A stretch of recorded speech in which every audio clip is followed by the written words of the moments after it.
Estimadas y estimados asistentes, he recibido una amable llamada telefónica por medio de la cual me piden una breve aclaración sobre las primerísimas publicaciones de Karl Marx antes de asistir a la universidad, sus poesías, cartas y otras cosas íntimas, con el argumento de que eso es también importante para mostrar un Marx completo. O sea, no solamente habría, dice el que me ha llamado, que ver al Marx científico, al erudito, al que pasaba días y años en la biblioteca del Museo Británico, sino también habría que estudiar al Marx personal, al Marx íntimo, para comprender precisamente su teoría. Aunque yo no soy experto en ello, aquí he reunido unos breves datos que podrían interesar a la persona que llamó sobre la vida personal de Karl Marx, el fundador del marxismo, teoría muy importante hasta hoy. Como creo haberles contado, él nació en una pequeña población alemana que antes, en la Edad Media, había sido muy importante, Treveris. El padre era un abogado liberal que se hallaba en una cierta oposición, muy moderada por cierto, al gobierno prusiano de entonces. A partir de 1815, cuando las tropas prusianas, junto con las rusas, las austriacas y las británicas, derrotaron a Napoleón, Prusia se anexionó toda la región que se llama Renania, o sea, la parte más rica hasta hoy de Alemania, que es la que corre en el límite del río Rin, que en la época romana ya fue provincia romana. La región de Treveris hasta hoy es mayoritariamente católica, pero el padre de Marx se bautizó protestante, siendo judío de origen. Marx asistió curiosamente a un colegio jesuítico católico en Treveris, donde hizo el bachillerato con notas sobresalientes. Fue un muy buen alumno, sobre todo en lenguas clásicas, historia e idioma alemán. Igual que su padre, Marx creyó que la mejor religión es una ética humanista. Es la misma idea que tenían los grandes filósofos clásicos alemanes, Kant y Hegel. La primera publicación de Marx es su trabajo final de bachillerato. En el bachillerato alemán hasta hoy los alumnos tienen que preparar un pequeño ensayo. Ese pequeño ensayo se denomina Consideraciones de un joven frente a la elección profesional. Y aquí ya se nota algo fundamental en la vida posterior de Marx. En este trabajo, Marx dice que no hay que elegir una profesión por el dinero o por la posición social que uno puede escalar posteriormente, sino que la profesión tiene otro fin principal, que es un fin ético. Algo que lo lleve, estoy citándolo, al perfeccionamiento moral y al trabajo solidario en favor de la humanidad. Fin de la cita de Marx. Como ven ustedes, ya desde un comienzo había esa tendencia que podríamos llamar ético-profesional en el joven Marx, que creía que los verdaderos grandes hombres son los que trabajan por la felicidad de los demás. Fin de la cita. Todo esto, estimado público, en un estilo romántico, que era lo predominante en esa época. Además, el joven Marx también escribió poemas. Es más, en los últimos años del bachillerato, probablemente lo que se conoce por los testimonios de los parientes, el joven Marx pensaba en una carrera literaria. Tenía mucho talento para la escritura de poemas, además muy bien construidos y rimados. Este interés por una carrera literaria fue curiosamente promocionado por su novia. Él tuvo siempre la misma novia desde la infancia. Y por el padre de la novia. El padre de la novia era un tipo de muy buena posición social que lo protegió a Marx porque creyó que este joven tan talentoso iba a ser una gran personalidad literaria del futuro. El futuro suegro de Marx se imaginó a Karl Marx como un futuro Schiller, que era el gran poeta y literato más famoso de esa época. Schiller junto con Goethe son los dos literatos absolutamente clásicos del Parnaso alemán. Entonces, con este padre, que se llamaba Ludwig von Westphalen, el Marx y el futuro suegro se intercambiaban poemas escritos en francés y en latín.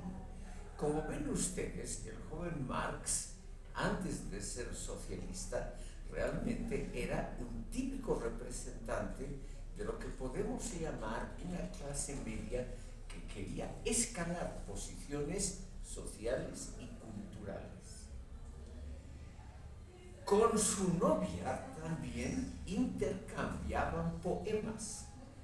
Y el joven Marx preparó un cuaderno que se ha conservado, que se ha publicado también, un cuaderno muy grueso con poemas y cuentos populares redactados por él, que según el joven Marx los recopiló de ancianas, de mujeres ancianas de la zona cercana al río Mosela, es el río que atraviesa Treves, donde siempre había una actividad agraria, como es hasta hoy el caso, muy intensa. Estos poemas y cuentos populares reunidos por el joven Marx para su novia tienen curiosamente un tema típico del romanticismo: la nostalgia, la desilusión con el mundo moderno. Es el dolor social producido por una constelación nacional que no era favorable a los pobres. Entonces también se nota una tendencia que hoy podríamos llamar izquierdista en el joven que escribía estos poemas antes de cumplir los 18, 19 años. Escribió también baladas populares. Tenía en esos primeros años de la juventud un gran talento para canciones y poemas. Es por ello que se creyó que él iba a ser un gran literato. El padre, que era un hombre generoso y que además estaba convencido de que su hijo iba a ser el segundo Schiller, le permitió estudiar cualquier cosa. No se molestó cuando el joven Karl cambió de Derecho a Filosofía y cambió de la Universidad de Bonn, donde se inscribió primeramente. Bonn fue posteriormente, en el siglo XX, hace pocas décadas, la capital de la República Federal de Alemania, después de la Segunda Guerra Mundial.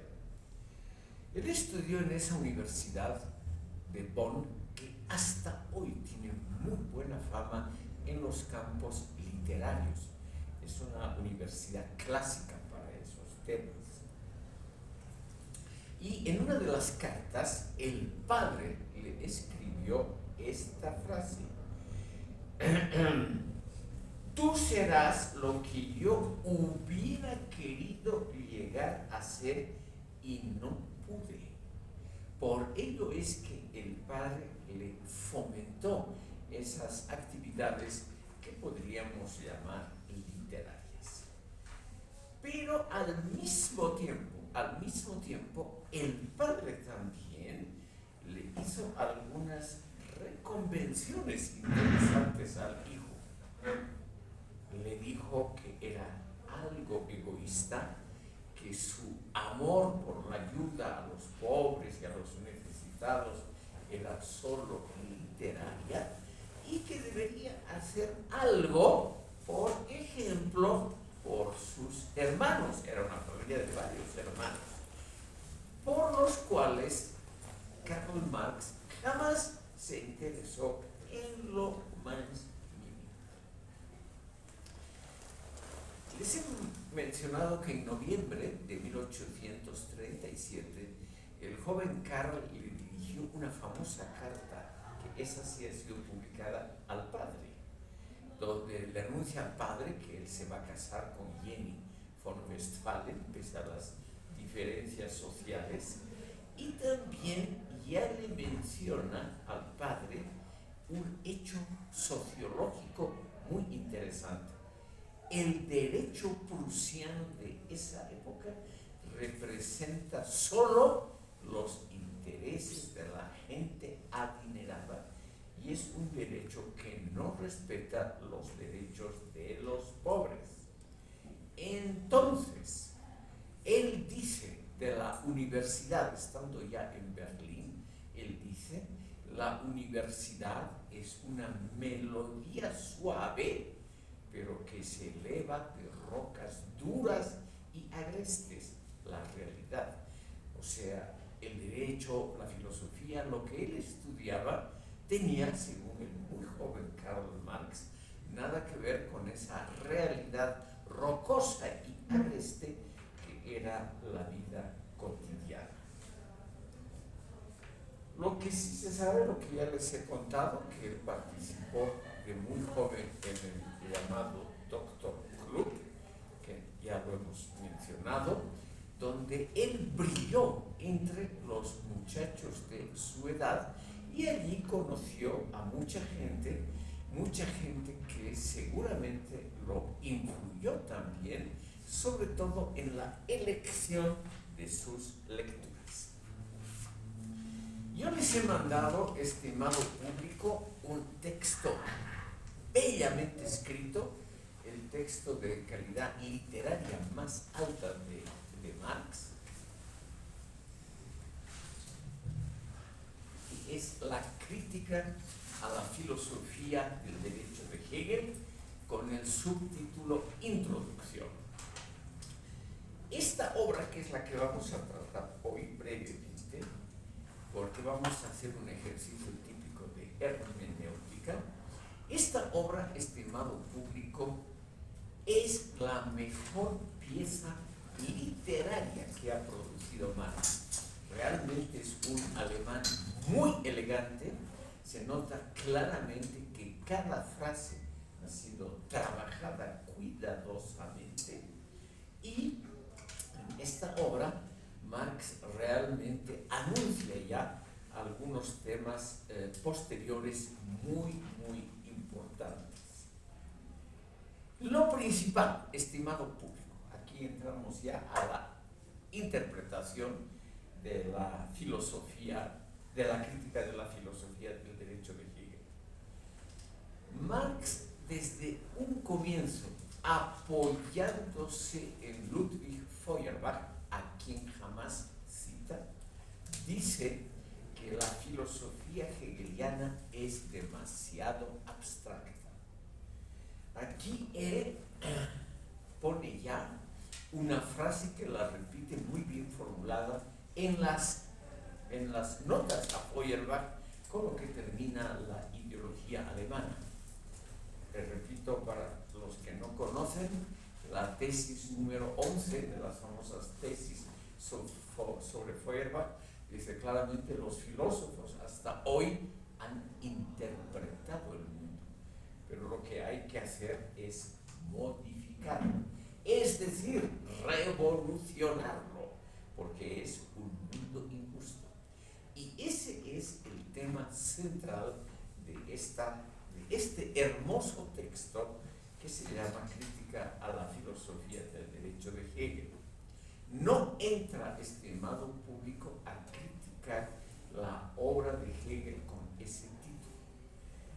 Como les decía, este ensayo de Marx tiene el subtítulo Introducción, porque ahí se nota claramente que estas palabras, esta introducción de carácter más bien general y literario, tenía que servir de introducción a un texto mayor de Marx, a un texto que él nunca escribió, que iba a ser aún una crítica general de la filosofía hegeliana, proyecto que Marx mantuvo hasta su muerte. Se nota por las cartas a Engels que él siempre quiso escribir una especie de representación y al mismo tiempo crítica de la gran obra hegeliana. Y este breve y hermoso texto iba a servir solo como introducción. ¿Qué es lo que nos ha quedado hasta hoy?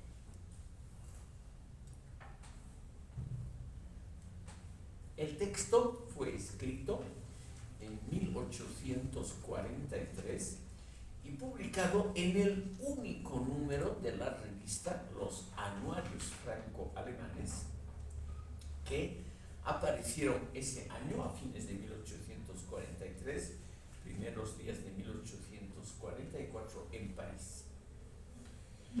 Marx tenía muchos proyectos literarios antes de dedicarse principalmente a la crítica de la economía política, pero estos proyectos literarios quedaron totalmente al margen, a un lado, porque él después se dedicó a la economía y a esa vinculación muy brillante entre economía y lo que podríamos llamar ciencias filosóficas, que es la base del marxismo.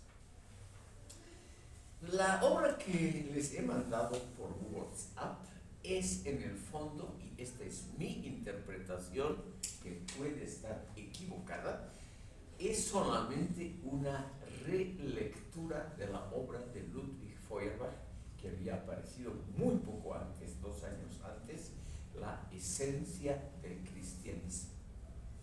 Ahora, hay que reconocer, yo soy el primero en hacerlo, que esta introducción, pensada como introducción de Marx, es una reproducción cabal de las ideas centrales de Ludwig Feuerbach.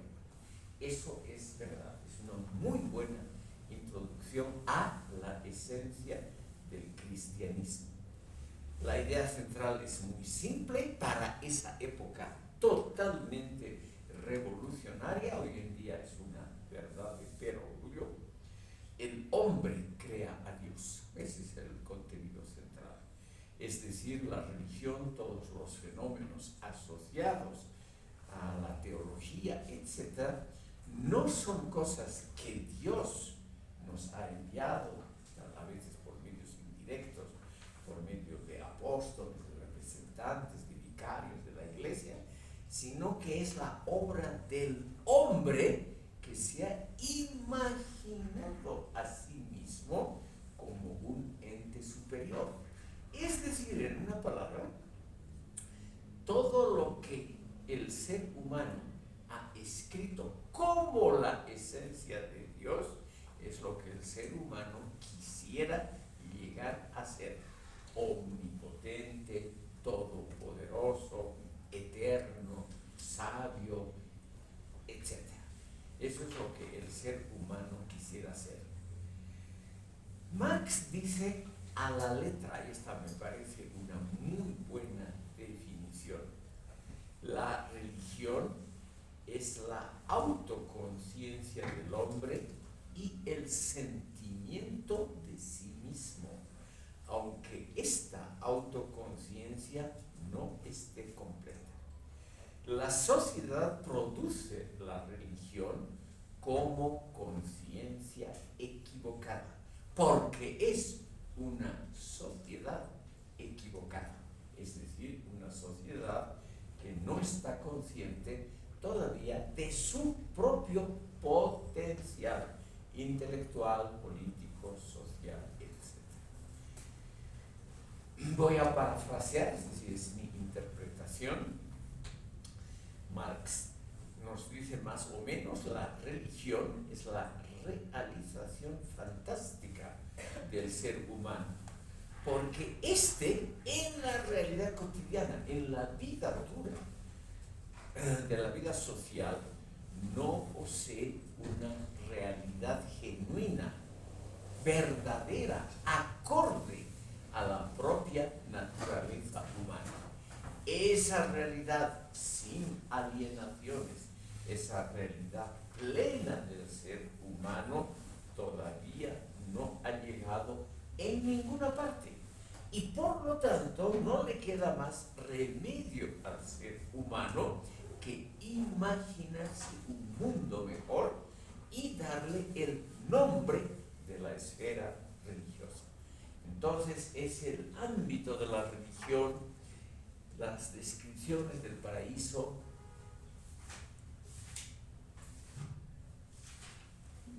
lo que el ser humano se imagina de la creación, por ejemplo, es lo que él quisiera hacer. Al ser humano le hubiera gustado crear el universo y crearlo naturalmente a su imagen y semejanza. Como les he contado, esta idea no es tan original ni de Feuerbach ni de Marx. Ya los gnósticos, en los primeros siglos de nuestra era cristiana, habían dicho lo siguiente, que lo hemos tratado aquí: si Dios ha creado el hombre a su imagen y semejanza, quiere decir que Dios también se asemeja a nosotros. No es solamente así que nosotros nos parecemos a Dios, sino que Dios, como creación nuestra, se parece obviamente a nosotros.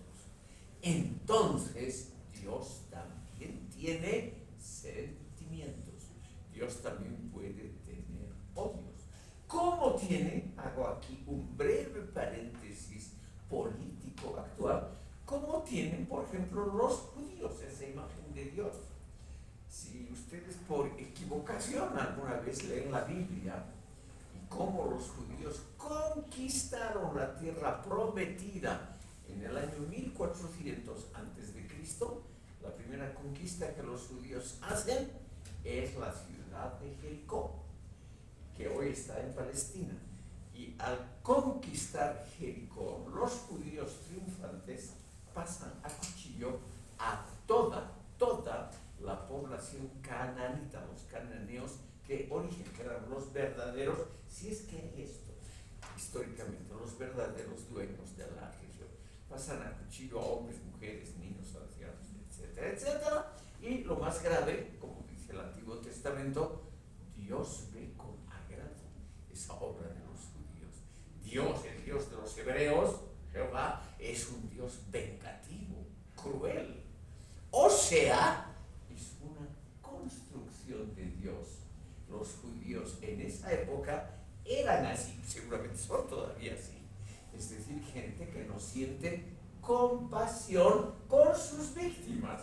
Cuando, como en estos días precisamente, los judíos hacen una campaña militar, pues matan a niños, mujeres que no tienen nada que ver, porque no sienten compasión con los vencidos, con los caídos.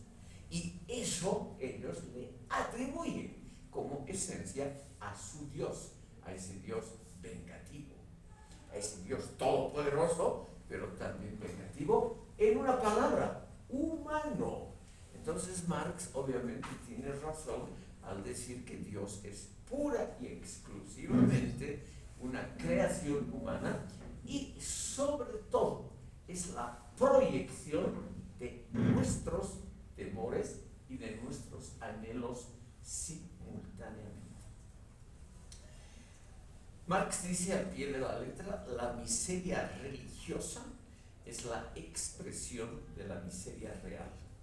El suspiro de la criatura sufrida, el sentimiento de un mundo sin corazón, ese es el sentimiento que nos inspira la religión, porque es lo que nosotros los seres humanos hemos creado como mundo. Ese mundo donde solamente podemos suspirar como un mundo mejor. Marx sigue y nos dice entonces la crítica de la religión, que es el primer deber del hombre racional emancipado. Está pensando en la primera mitad del siglo XIX.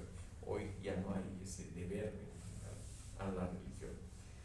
Esta primera crítica a la religión, el primer deber del ser humano, tiene que ser para desilusionar al hombre, para hacerlo más sobrio, para que no tenga ilusiones falsas, para que el ser humano, de una vez por todas, dice Marx enfáticamente, piense, razone, actúe y modifique su realidad.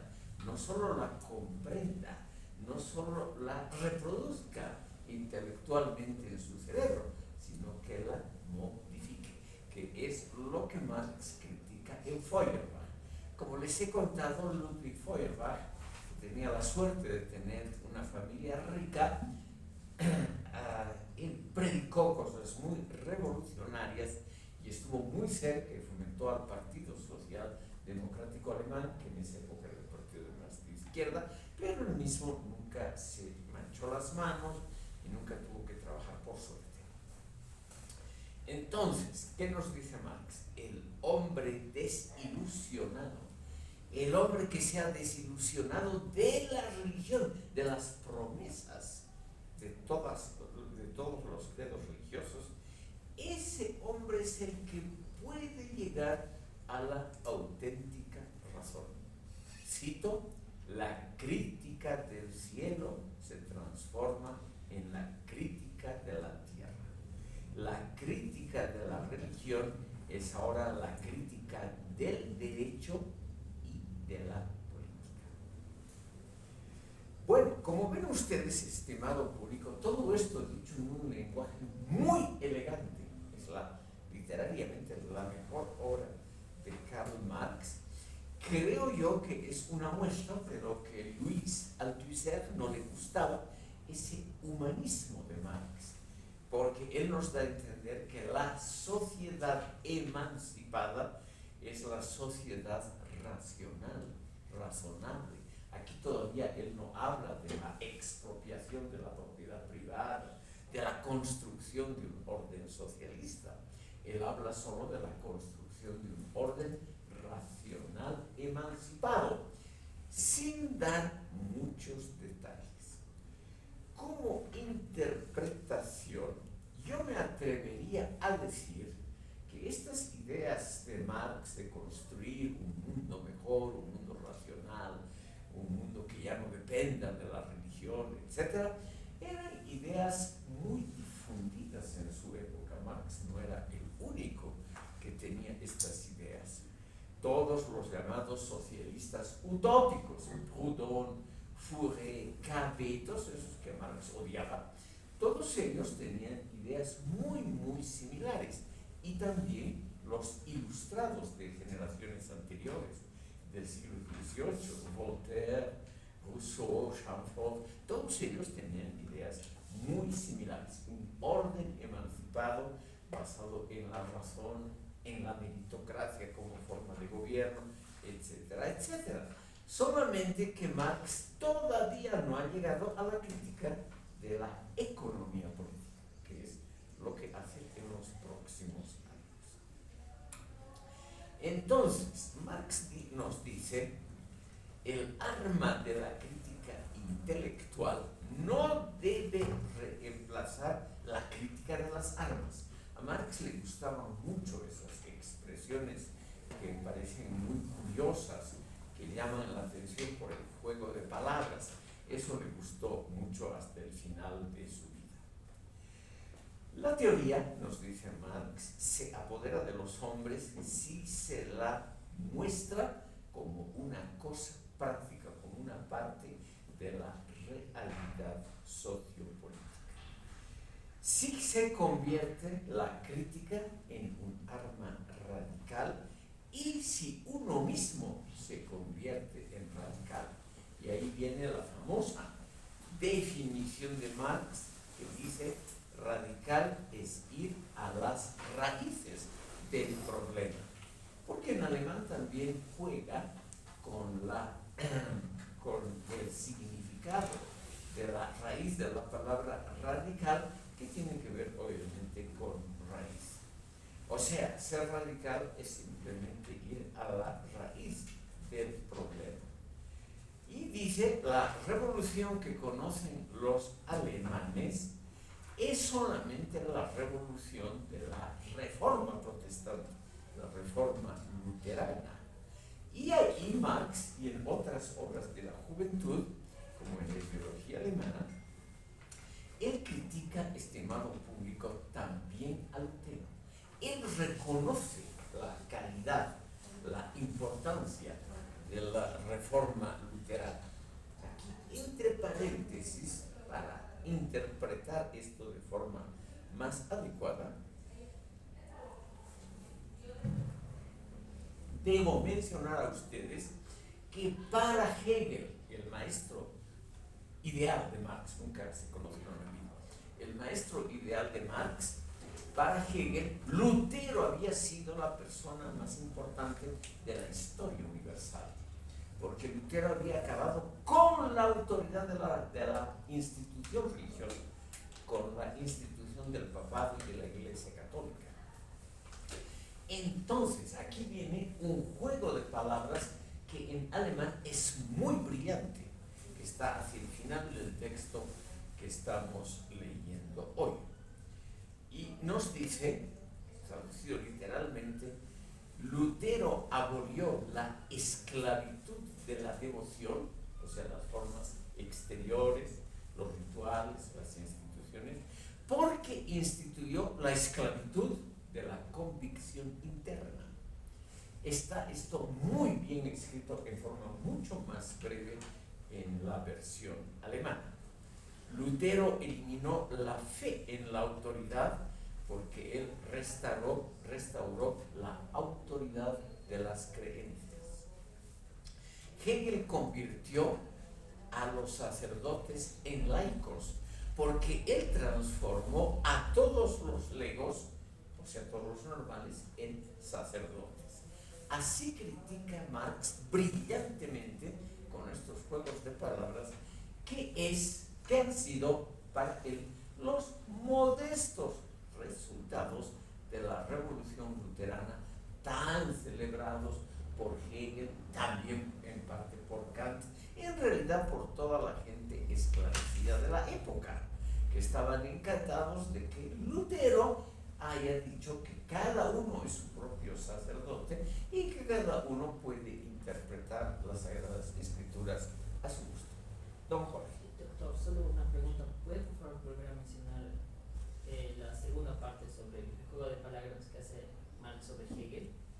Esa parte no En mi modesta traducción dice lo siguiente.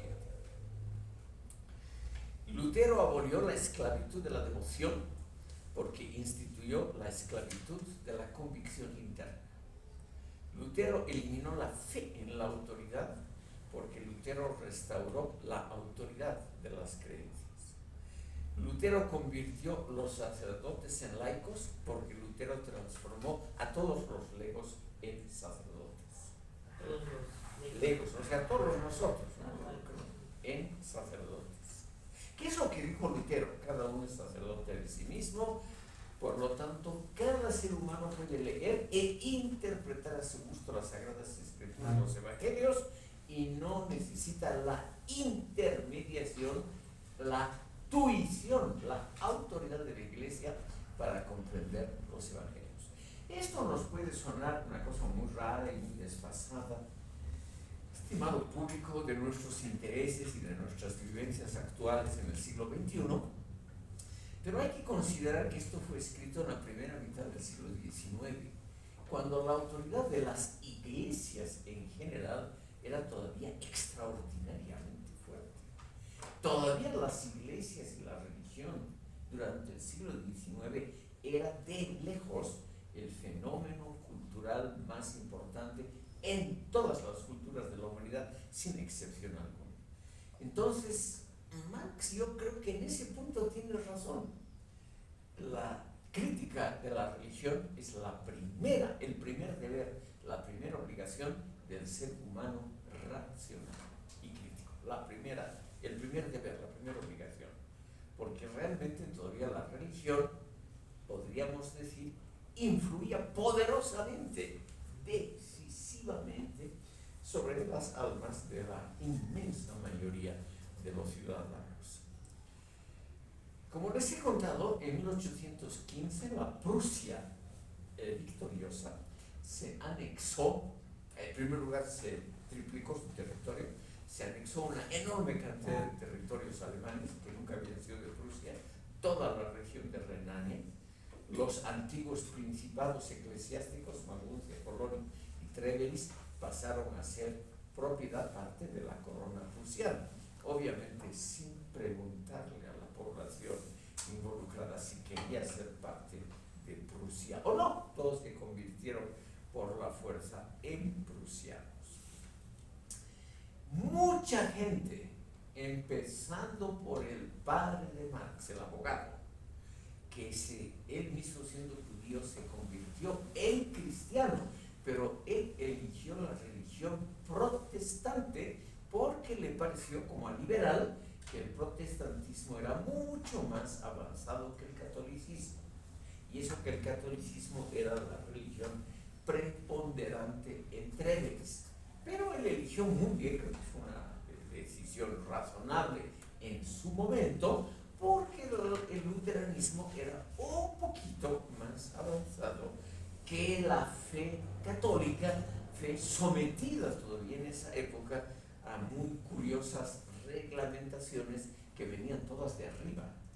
Para los católicos, y yo soy católico de cultura, no de convicción personal, pero de cultura, para nosotros los católicos hay una autoridad infalible, es decir, no puede ser dudada.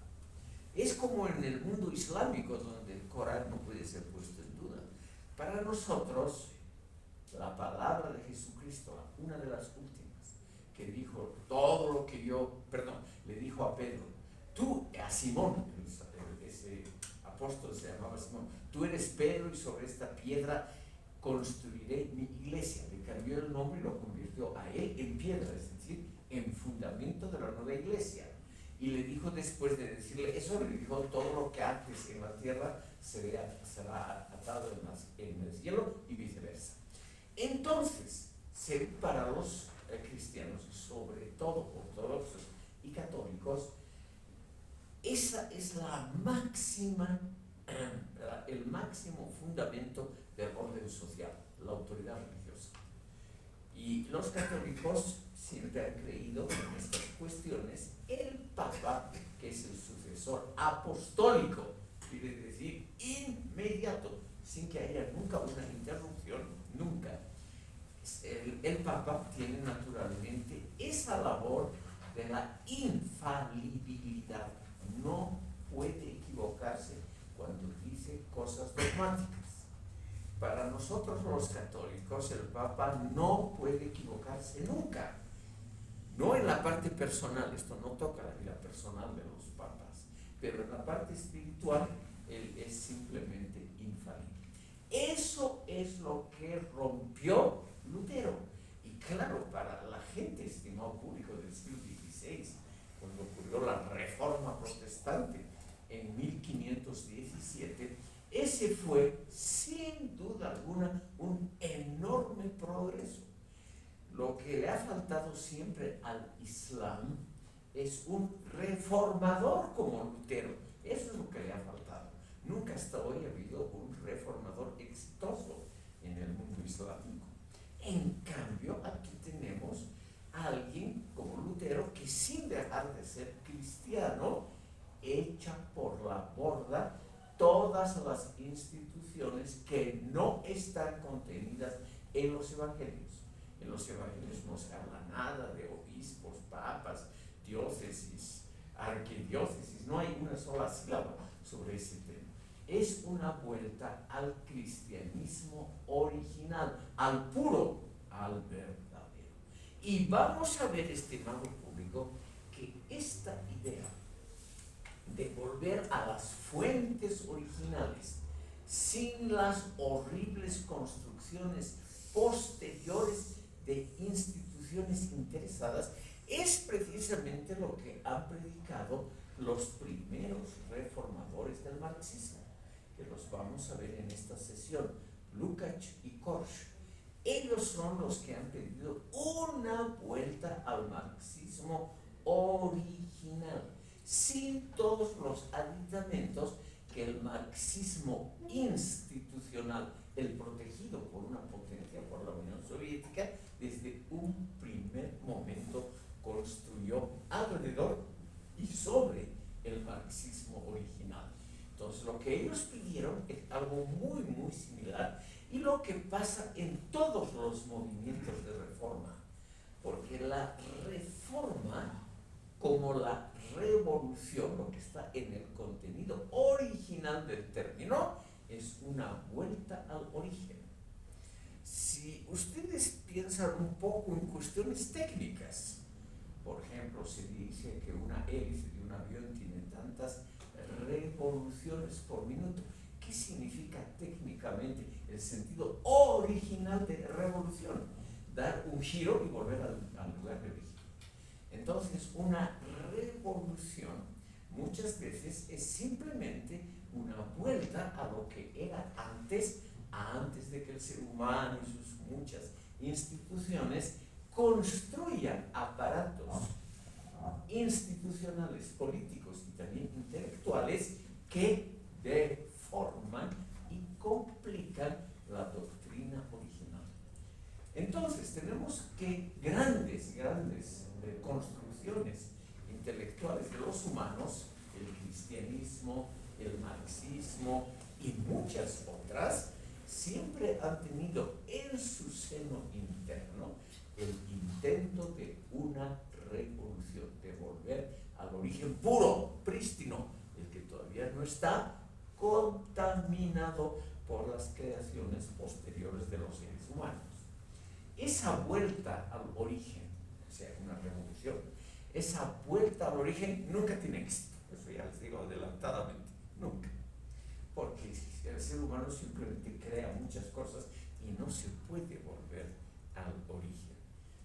Sería además aburridísimo volver a una vida patriarcal, aburridísima, primitiva, etc.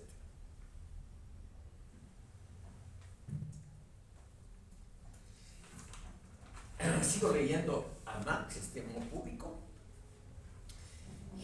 Lutero liberó a los hombres de la religiosidad exterior, porque Lutero transformó la religiosidad en el interior del hombre, en su conciencia.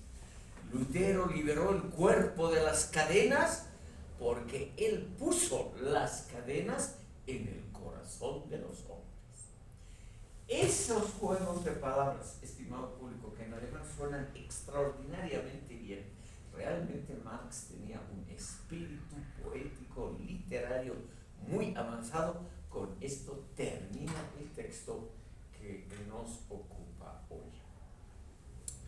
Entonces, vemos, estimado público, que realmente Marx, en su primera juventud, parafraseó, es mi interpretación, que puede estar equivocado, parafraseó en el fondo todo lo que dijo Feuerbach, porque todo lo que hemos visto hasta este momento está ya en un lenguaje mucho más enrevesado, en un lenguaje mucho menos literario y elegante. Está en la esencia del cristianismo, la obra fundamental de Ludwig Feuerbach, o la única obra por la cual la posteridad recuerda a este precursor del materialismo que fue Ludwig Feuerbach. Entonces, estimado público, lo que vemos es cómo se desarrolla una teoría. Una teoría como la marxista se desarrolla alimentándose y criticando al mismo tiempo la fuente de la cual se ha nutrido. Eso ha pasado en todos los grandes edificios intelectuales que el ser humano ha edificado en la Tierra. Uno se nutre de una teoría, es su principal alimento, pero uno mismo nota las posibles insuficiencias de esa teoría. Y entonces trata de mejorarla, criticándola. Entonces, en mi interpretación, es una interpretación muy usual, esto no tiene nada de original, lo que ha hecho Marx es criticar y así mejorar su propia teoría basándose en Hegel y en Feuerbach. Esta crítica de la filosofía del derecho de Hegel no entra a la obra de Hegel del mismo tipo.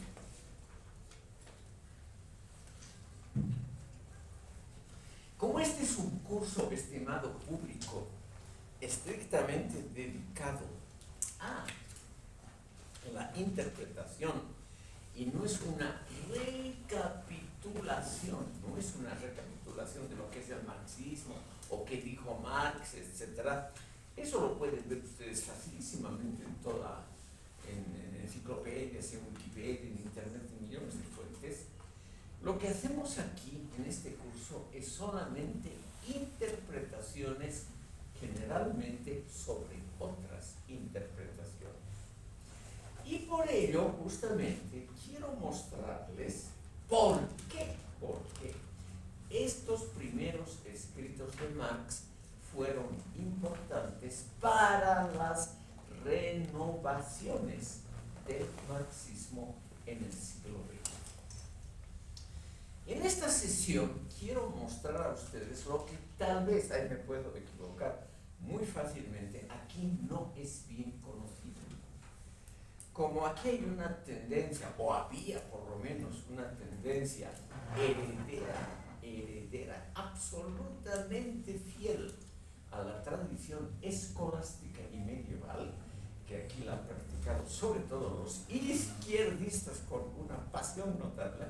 Aquí hay la idea de que el marxismo es un conjunto sólido que se lo puede aprender, reproducir y aplicar a la realidad, porque es la gran teoría que conoce el mundo y que lo puede, por lo tanto, modificar al mundo de la forma más adecuada posible. Vamos a ver, estimado público, que esa es una ilusión. Es una forma de interpretar, ilusionándonos que conociendo la obra donde está la verdad, el Capital, ahí en 3 tomos la verdad absoluta sobre el universo, se cree que esa aplicación solo puede ser verdadera, justa y adecuada. Es exactamente lo que creen los musulmanes acerca del Corán. Vamos a ver, estimado público, que esa es simplemente una posible interpretación entre otras. ¿Por mostrarles algo, como les decía, pudiendo equivocarme, que no es muy conocido aquí en Bolivia, porque los círculos marxistas que repiten como rumiantes, vuelven a comer y a masticar lo mismo y lo mismo. Todavía hay hoy aquí en La Paz círculos en que se estudia el Capital, etcétera, etcétera, cada página, cada línea, como los talmudistas, o sea, los judíos que estudian el Talmud, los comentarios al Antiguo Testamento. O como los teólogos católicos, que durante siglos de siglos construyeron enormes edificios interpretativos en torno y sobre los evangelios. Los evangelios son cuando mucho 100 páginas. La obra de Santo Tomás de Aquino son 10.000 páginas construidas sobre los evangelios. Matemáticamente lo mismo han hecho los marxistas con la obra de Marx. Y esto se ha notado dentro, es lo que nos interesa, dentro del propio movimiento marxista. Quiero presentarles a los primeros marxistas llamados críticos o marxistas occidentales, que curiosamente el mismo año 1923 publicaron obras de muy buen carácter intelectual que hasta hoy son los fundamentos del llamado marxismo crítico, contrapuesto al marxismo institucional, el propagado por la Unión Soviética y por los pensadores afines a estados poderosos. Un marxismo, el institucional, que generalmente se reproduce en manuales, en catecismos. Ustedes no pueden imaginarse la enorme cantidad de literatura claramente escolástica, pero de contenido marxista, que abundaba en el mundo entero hasta la caída del socialismo en 1989. Por ejemplo, aquí cerca en la avenida Villazón habían puestos de venta donde se podía encontrar libros en enormes cantidades, los famosos manuales, el manual de economía política, para nosotros el manual de filosofía marxista de Konstantinov y otros autores, el manual de ética marxista de Shishkin y muchos otros manuales. Manual es un libro que se puede manejar fácilmente con una mano y que contiene todo, fácilmente encontrable, todo en un solo libro. Esos manuales fueron extremadamente populares, muy leídos, y se creyó que eso era la esencia del marxismo puesta a nuestra disposición. Y también, paralelamente a los manuales, había otro tipo de producción inmensamente popular. Química a la luz del marxismo, física a la luz del marxismo, ingeniería civil a la luz del marxismo. Todo eso se vendía aquí en grandes cantidades. ¿Qué significaba? Significaba química a la luz de la única verdad posible. Significaba, por ejemplo, música a la luz de la única verdad posible. Como lo había hecho la teología católica durante siglos y lo que hace hasta hoy la Iglesia Ortodoxa, la griega y la rusa, hasta el día de hoy. Entonces aquí ha habido, en el mundo occidental, dos personalidades, menciono porque son las primeras, después ha habido muchas, dos personalidades que se han preguntado de dónde viene en el plano filosófico, no en el práctico político, sino en el plano filosófico, de dónde viene esa tendencia a la indoctrinación del marxismo y a la simplificación del mismo como una gran teoría que puede ser aplicada a todos los campos de la creación humana.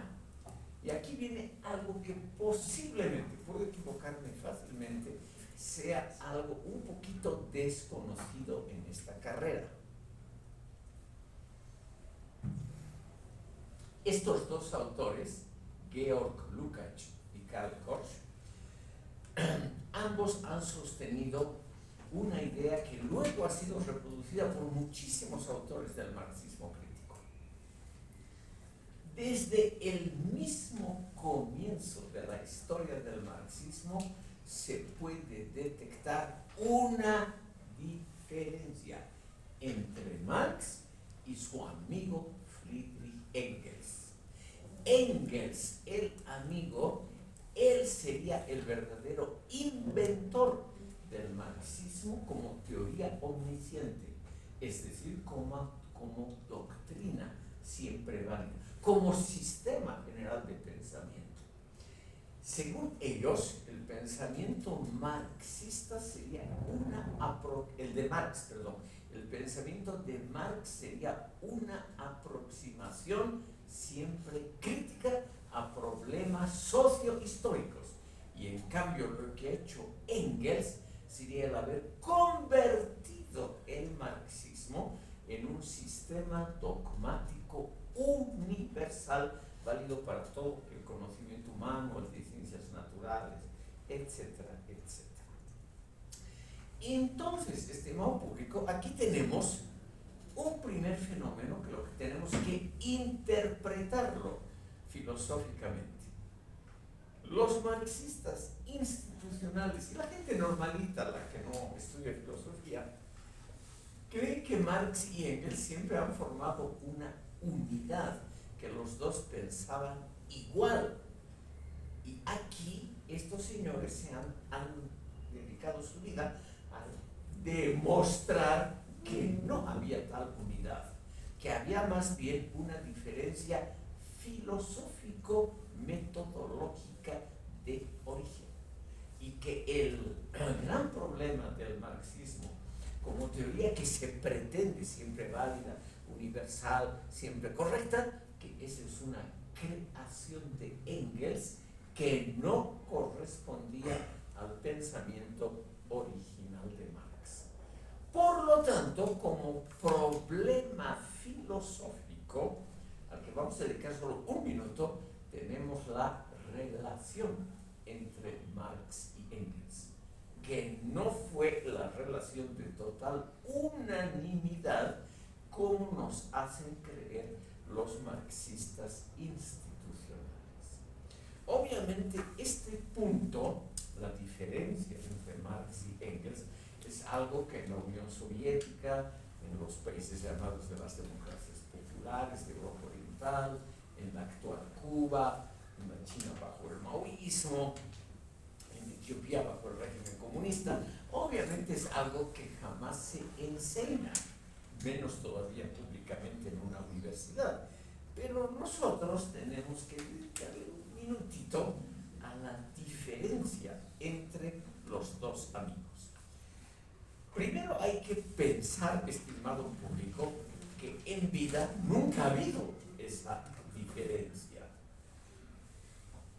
Engels creyó, por ejemplo, aquí tengo una cita, Engels en 1883 asistió al entierro de su amigo, de Karl Marx, y en la oración fúnebre, que es una pieza literaria también muy buena, de Friedrich Engels, él dice lo siguiente, o sea, Engels dice lo siguiente: Marx brindó al proletariado la percepción científica de su propia situación y la conciencia de las condiciones de su emancipación. Ruego considerar esta frase central de la oración fúnebre de Engels, porque ya aquí aparece el problema. O sea, Engels dice, Marx brindó al proletariado la percepción científica. ¿Qué quería decir el término científico en el siglo XIX? Quería decir lo único verdadero, lo comprobado empíricamente, lo que ha resistido a la prueba de experimentos, de refutaciones, etc. Lo científico, una palabra, lo verdadero. la percepción científica de la propia situación del proletariado. Y le habría brindado Marx al proletariado las condiciones de su emancipación. O sea, le habría regalado al proletariado los instrumentos políticos, intelectuales, sociales de su liberación combatiendo a la burguesía.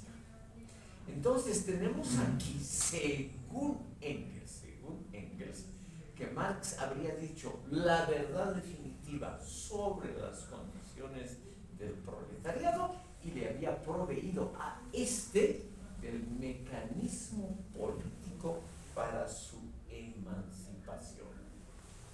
Entonces, estos señores, Korsch y Lukács, se preguntan si realmente eso ha sido así.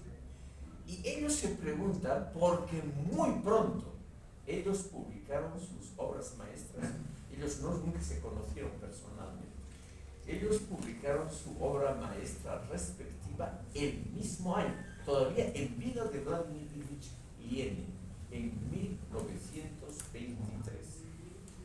Y ellos ya notan que el marxismo, bajo esa notable influencia de la Unión Soviética, de esos primeros años gloriosos, todo el mundo intelectual en Europa alabando la Revolución de Octubre, ellos notan que el marxismo tiende a convertirse en un dogma con elementos muy claros de origen religioso, o sea, de verdades absolutas, verdades que exigen a los miembros de los partidos comunistas disciplinamiento, obediencia a las élites del partido, y tratan de convertir al marxismo en un instrumento, o sea, en algo práctico para liberar exitosamente al proletariado y no tanto una concepción crítica del mundo. Esa palabra crítica la usan ambos muy fuertemente, por eso lo que ellos han creado, el marxismo crítico o marxismo occidental, usa esa palabra muy a menudo, significa, estimado público, algo muy simple, significa tener simplemente dudas ante todo enunciado, tener distancia, simplemente una actitud probatoria, escéptica ante todo enunciado. No hay duda de que Marx mismo, que dependía económicamente de Engels, ha contribuido a esta opinión. Quiero mencionarles unos datos. Marx dijo lo siguiente sobre Engels en cartas. Engels es un verdadero diccionario universal. Es una enciclopedia viviente. Es un hombre de excelente humor, dedicado también, como debe ser, a los placeres de la vida. Pero es un hombre que tiene intereses científicos y políticos universales. Marx mismo reconoció que Engels era de los dos el que se dedicaba a las cosas mundanas, a las cosas del mundo, prácticas como el dinero, porque Marx quería naturalmente dedicarse solo a la creación intelectual. Además, dijo Marx, y esto es muy interesante, Engels es siempre una persona amable, chispeante, pero no es un espíritu trágico y no es un espíritu que siempre contradice. Es más bien alguien que siempre encuentra algo bueno en lo que uno dice, independientemente de ese contenido. Al revés, estimado público, ¿cómo era Marx para Engels? Para Engels, Marx era el ideal del intelectual puro, del pensador de cosas abstractas. Por lo tanto, a Marx le correspondía, en esta pareja de intelectuales, el mérito de haber otorgado al proletariado su verdadera doctrina, su conciencia de clase con funciones históricas, y aquel que ha elaborado las condiciones de la futura emancipación del proletariado. O sea, Engels reconoció siempre que Marx había hecho del socialismo utópico una disciplina científica, que a partir de entonces se llamó como hasta hoy, socialismo científico. Por lo tanto, era Marx el creador de la verdadera ciencia social, o sea, el verdadero creador de lo que hoy podríamos llamar sociología, historia, ciencia política, etc. Como ven ustedes, aquí se aprecia una cierta división de labores. Marx escribe las cosas más intelectual abstractas y Engels escribe las cosas más como la condición de la clase obrera en Inglaterra, las cosas más prácticas. Pero, estimado público, en los últimos años, cuando Marx ya se encuentra algo enfermo, cuando Marx deja de publicar en sus últimos años, Engels se convierte en el portavoz de la tendencia marxista. Además, Engels crea una propia teoría, sobre todo con dos obras que, según estos autores, Korsch y Lukács, son la verdadera pieza fundamental del marxismo: el anti-Dühling y la dialéctica de la naturaleza. Según Korsch y Lukács, el marxismo, sobre todo el marxismo institucional de la Unión Soviética, de los partidos socialdemocráticos de toda Europa, ese marxismo no estaba basado en las obras de Marx, sino sobre todo en estas dos obras de Engels, el anti-Dühling y la dialéctica de la naturaleza, y tangencialmente en la última obra filosófica de Engels, que se llama Ludwig Feuerbach y el fin de la filosofía clásica alemana. Entonces, aquí tenemos, según estos autores, estimado público, tenemos realmente al creador de lo que posteriormente se ha llamado marxismo. En vida, Marx dijo, está eso documentado: yo no soy marxista. Pero Engels sí se consideraba un marxista, mejor dicho, se consideraba el heredero, era el albacea de los papeles, de las pocas cosas que dejó Marx en vida. Él se consideró de alguna manera el sucesor intelectual y también político de Marx.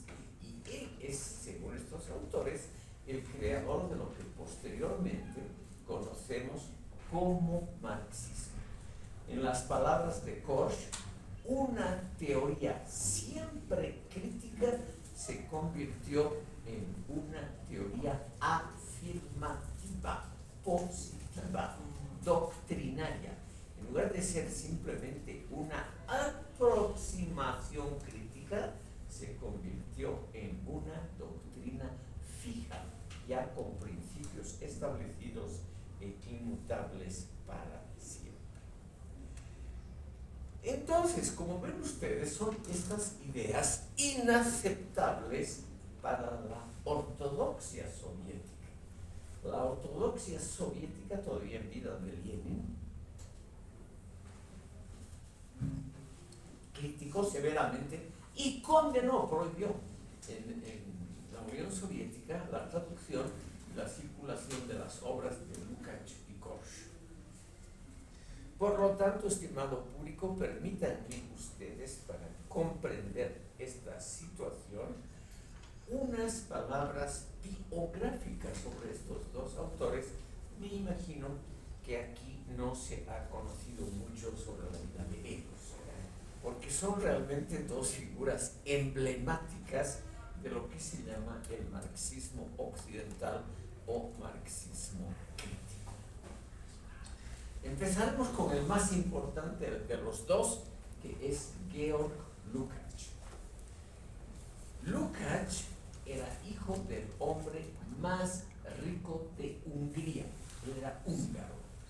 Pero como Hungría era parte integrante del Imperio Austrohúngaro y el idioma normal de la gente culta, toda la gente culta, todas las universidades en Hungría, el papel moneda, las leyes, todo se hacía en alemán. El alemán era el idioma culto de todo el imperio y por lo tanto toda la obra intelectual de Lukács está en alemán, no está en húngaro, salvo uno que otro pequeño manifiesto o una pequeña carta. Él era hijo del propietario y director del banco privado más grande de Hungría.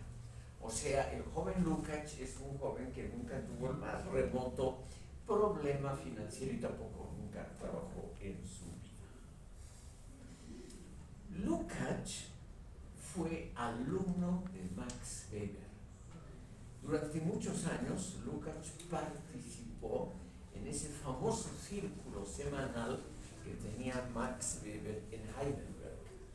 Y todos pensaron, que iba a ser el sucesor de Max Weber y el creador, junto con Weber, de una sociología crítica, una sociología propia, que no tenga obviamente nada que ver con marxismo o con teorías parecidas.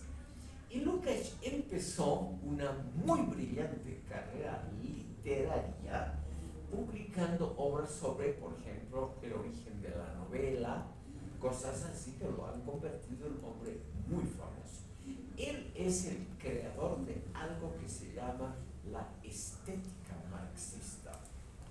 Si en muchas décadas posteriores, ya es prácticamente un siglo después, se habla todavía de estética, o sea, la preocupación filosófica sobre la belleza, la literatura, etc., se piensa en primer lugar en Georg Lukács y en los alumnos que él dejó. Yo les he comentado la existencia de Arnold Hauser, también húngaro, un autor muy conocido en español por su obra clásica Historia Social de la Literatura y del Arte, que ha alcanzado en español un número muy grande de ediciones. Este Arnold Hauser era alumno inmediato de Lukács. O sea, hay una escuela prácticamente de estética marxista en todo el mundo que está basada en la obra de Lukács. Pero Lukács asimismo era político, le gustaba la política. Y Lukács, estimado público, cuando estalló la revolución en el Imperio Austrohúngaro en octubre de 1918, terminó, fines de octubre, principios de noviembre de 1918, terminó abruptamente la Segunda Guerra Mundial cuando el ejército alemán, inteligentemente, previendo una derrota por la falta de suministro, se les acabó la gasolina y muchos otros problemas, previendo problemas, inteligentemente se rindieron a tiempo, todavía estando todas las tropas alemanas en territorios del enemigo, tanto en el frente oriental como en el frente, en el oriental, en el occidental y en el del sur en Italia. Todavía las tropas alemanas y austriacas estaban en una situación, digamos, aceptable. Habían sufrido algunos reveses, los frentes, sobre todo el frente occidental, había retrocedido hacia Alemania, pero todavía no había ningún territorio alemán ocupado por tropas extranjeras. Se rindieron y esa rendición en el Imperio Austrohúngaro significó una absoluta catástrofe. El imperio se disolvió en cuestión de días. Es uno de los fenómenos más estudiados en la ciencia política. ¿Cómo puede ser que un imperio que todavía es militarmente vencedor, tropas austríacas estaban en lo que hoy es Ucrania, habían ocupado completamente Serbia, todos los países enemigos, el norte de Italia, etc.? ¿Cómo es posible que un país tan sólido, un estado como el austriaco, que había durado siglos, se disuelva en pocos días? En noviembre de 1918, lo que ahora es la República Checa, Eslovaquia, Eslovenia, Hungría, todos los componentes del imperio se habían independizado como repúblicas autónomas, totalmente libres e independientes. Y Austria quedó, como es ahora, constreñida a un territorio que era el 10% del antiguo imperio. Lukács descubrió en ese momento, solo ahí, ni un minuto antes, su enorme interés por la política. Ingresó al Partido Comunista de Hungría. Como era un hombre tan famoso, además todavía tenía la fama de ser el hijo del hombre más rico del país, inmediatamente fue nombrado ministro de Educación.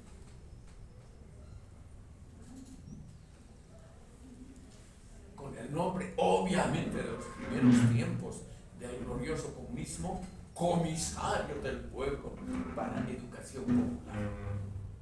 Y al mismo tiempo fue nombrado comandante en jefe de una de las dos fuerzas expedicionarias que la joven República Roja de Hungría había construido. Lukács fue derrotado. Su brevísima misión como jefe militar y como ministro fue un simple desastre. Tuvo que huir al occidente, al odiado occidente capitalista, como hacen todos los comunistas, y ahí, protegido por la legalidad capitalista, realizó su gran obra intelectual, de la cual vamos a hablar, estimado público, después de la pausa. Quiero indicarles solamente dos datos muy curiosos sobre la vida de este señor.